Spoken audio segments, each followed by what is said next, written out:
KUAM News Green Leader Profiles is presented in partnership with UOG Center for Island Sustainability, Guam Green Growth, and UOG Sea Grant.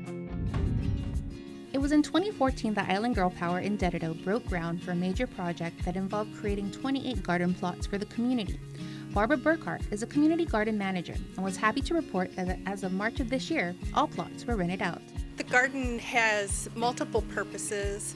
I think even though they grow 365 days a year, and my role and the role of the volunteers is to maintain the gardens at a good level of productivity.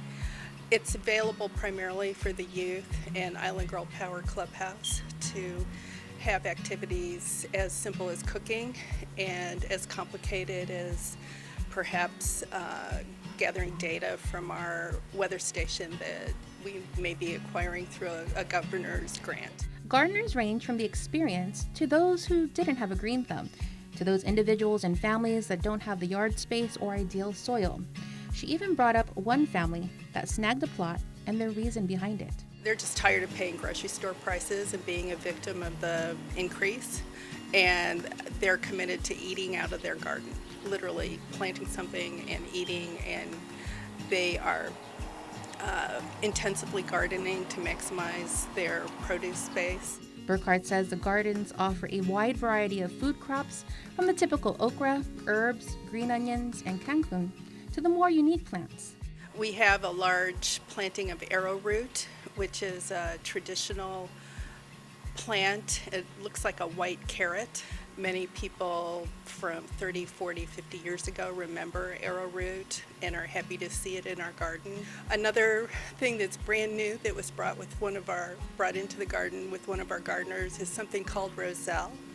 It's a wild hibiscus, and if you've ever seen red singer tea or the red teas at the coffee shops called wild hibiscus, it has kind of a tart cranberry flavor.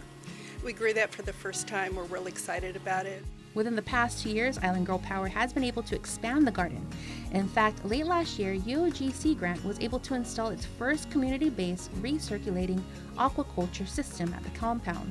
We increased our food because we now have fish and bees, and our volunteers that came in sustained Island Girl Power during the last 2 years, but they also contributed thousands of hours of labor in various projects, both in the gardens and at the buildings. And if you wish to donate to IGP to keep the gardens thriving, we need concrete block, we need red soil, we need green waste that doesn't have trash in it. So we like grass clippings, but we prefer not to have the trash that gets mixed up in it.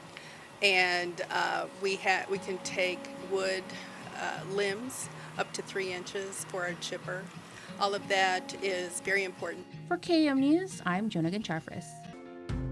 KUAM News Green Leader Profiles is presented in partnership with UOG Center for Island Sustainability, Guam Green Growth, and UOG Sea Grant.